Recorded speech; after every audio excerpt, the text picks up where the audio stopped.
You type the message, you read it back, you tap send, a little clock icon, then one gray tick, then two, done. It felt instant. Here's what most people assume just happened. The message went from your phone to WhatsApp's computers. WhatsApp delivered it. Simple.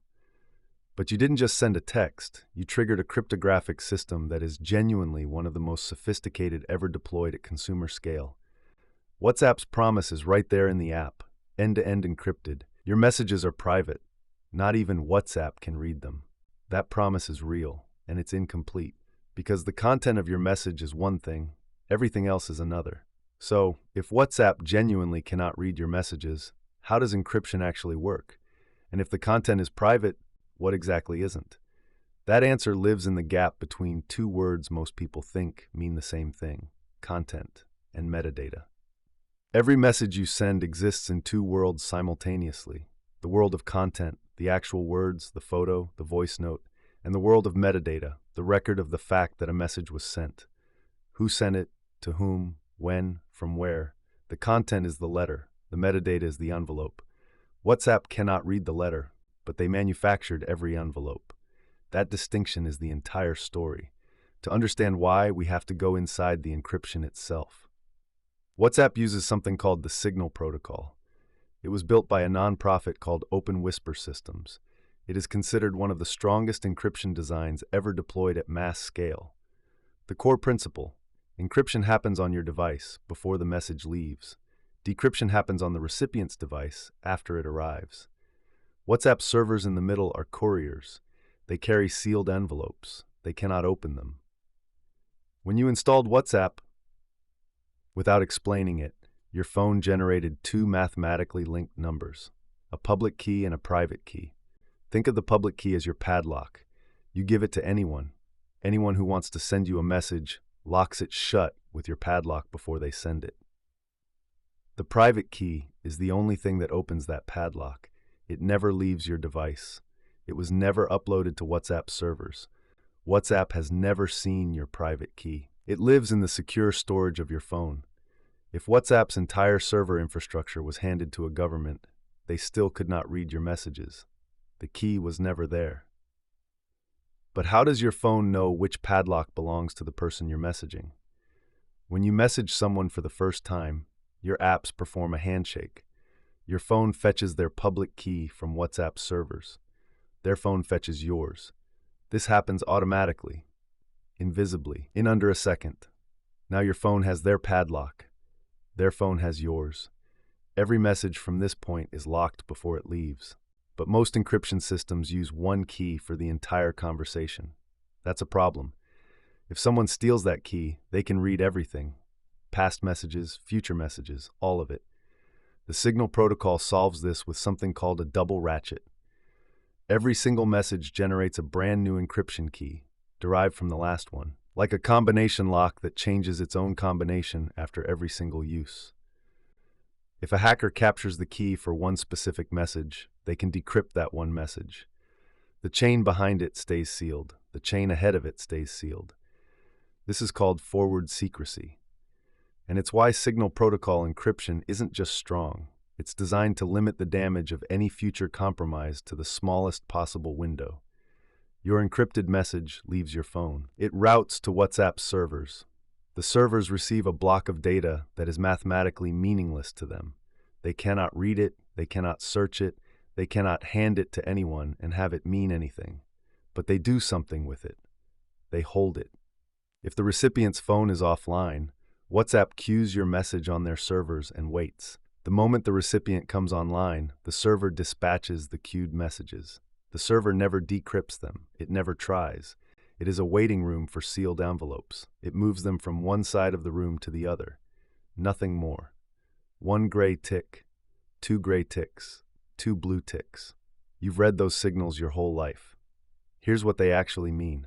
One gray tick, your message reached WhatsApp's server. Two gray ticks, it reached the recipient's device. Two blue ticks, the recipient opened the conversation. These aren't messages. They're status packets, small separate signals that travel alongside the envelope. WhatsApp generates them. WhatsApp can read them because they're not inside the envelope. They're written on the outside. And this is where the second story begins. Every time you send a message, WhatsApp logs the metadata, not secretly, not illegally, disclosed in their privacy policy, but almost nobody read it. Here's what that log contains: your phone number, the recipient's phone number, the exact timestamp, your IP address at the time of sending, which can approximate your physical location. The log also captures your device model, your operating system version, the version of WhatsApp you're running, the size of the message, which can hint at whether it was text, a photo, or a video. Every message, every conversation, every day you've used WhatsApp, all of it logged, not the content, everything surrounding the content. Now multiply that by every message you've ever sent, every conversation, every group chat, every contact. WhatsApp isn't logging individual messages in isolation. They're building a map of your relationships, who you talk to every day, who you message at 2 a.m., which contacts you've never replied to, which groups you contribute to, and which ones you've gone quiet in. This map is called a social graph. But how much can a list of timestamps and phone numbers actually reveal? More than most people are comfortable knowing. The frequency of contact with a specific person suggests closeness. The time of day suggests context. The sudden silence suggests change. Former NSA Director Michael Hayden said it directly in 2014. We kill people based on metadata. He was describing drone targeting. The pattern of who you communicate with and when is enough to profile behavior, intention, and relationships, without reading a single word. In 2014, Facebook acquired WhatsApp for $19 billion. At the time, WhatsApp had no significant revenue. It had 500 million users and a metadata ledger of incomprehensible scale. The founders were privacy advocates. The deal came with promises. WhatsApp would stay separate. Data wouldn't be shared with Facebook. 2 years later, the privacy policy changed. In 2016, WhatsApp updated its terms. It began sharing metadata with Facebook. Phone numbers, usage patterns, device information. The content stayed encrypted. The envelope started flowing to Facebook's advertising infrastructure. Brian Acton, one of WhatsApp's founders, later left the company. He donated $50 million to fund Signal, then tweeted 2 words, "It is time, delete Facebook." In January 2021, WhatsApp updated its privacy policy again. Users were given a deadline: accept the new terms or lose access. The update expanded data sharing with Meta's broader infrastructure, Facebook, Instagram, and the rest. The backlash was immediate. Millions of users migrated to Signal and Telegram in a single week. WhatsApp delayed the rollout, then clarified. The core claim remained: message content stays encrypted. The envelope flows. What does Meta actually do with WhatsApp metadata? The official answer: improve the product, fight spam, ensure safety, show more relevant ads across Facebook and Instagram. If your WhatsApp usage patterns suggest you're in a new relationship, your Instagram feed adjusts. If your communication frequency with a contact drops, that's a behavioral signal. You never typed any of this. The envelope told them. There's one more dimension. Law enforcement. Governments around the world submit legal requests to WhatsApp, demanding user data for criminal investigations. What can WhatsApp actually hand over? Not message content. They genuinely cannot decrypt it. But they can hand over everything else. Account registration, phone numbers, IP addresses, message timestamps, device identifiers, last time the account was active. In a criminal investigation, that metadata can be enough to build a case: who you were communicating with on the night in question, where your device was located, how frequently you exchanged messages with a specific number. WhatsApp publishes a transparency report disclosing how many government requests they receive annually and how many they comply with. The content is sealed, the pattern is on record, but there is one scenario where your message content is not protected at all, and most users have no idea about it. WhatsApp backups. When you back up your WhatsApp messages to iCloud or Google Drive, by default, those backups are not end-to-end encrypted. The backup exits the Signal protocol the moment it lands on the cloud server. Apple and Google can technically access that backup. Law enforcement can legally request it. The Signal protocol protected your message in transit. The backup is a completely separate system with completely different rules. The encryption protected the journey.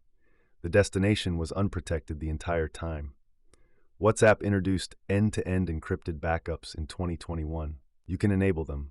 Settings, chats, chat backup, end-to-end encrypted backup. You set a password or a 64-digit key. If you forget that password, WhatsApp cannot recover your backup. Nobody can.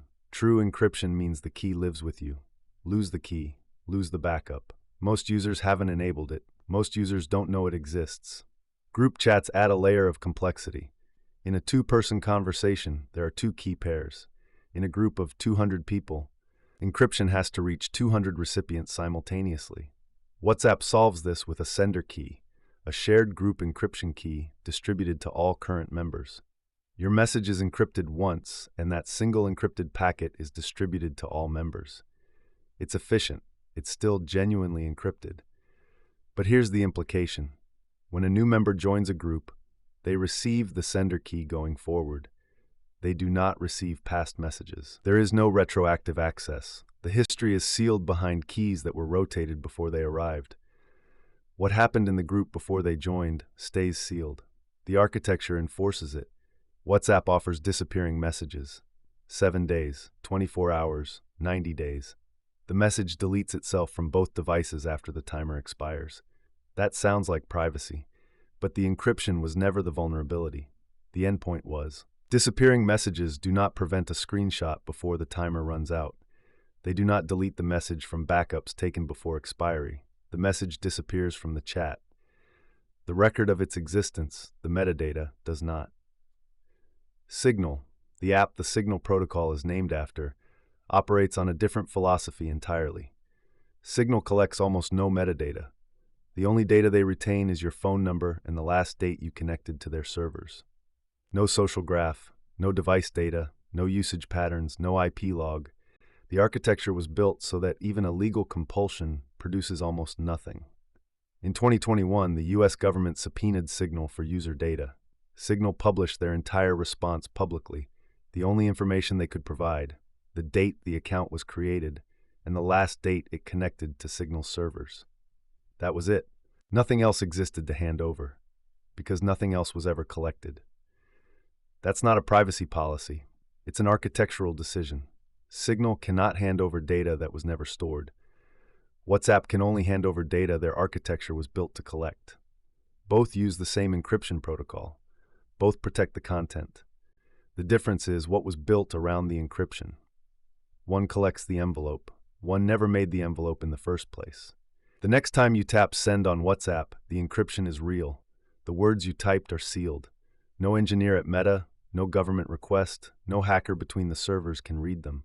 But every message you send is a data point in a ledger you have never seen. The content is yours. The pattern belongs to someone else. There are 34 more moments just like this one. Things you do every day with no idea what's actually happening underneath. Actually, every week.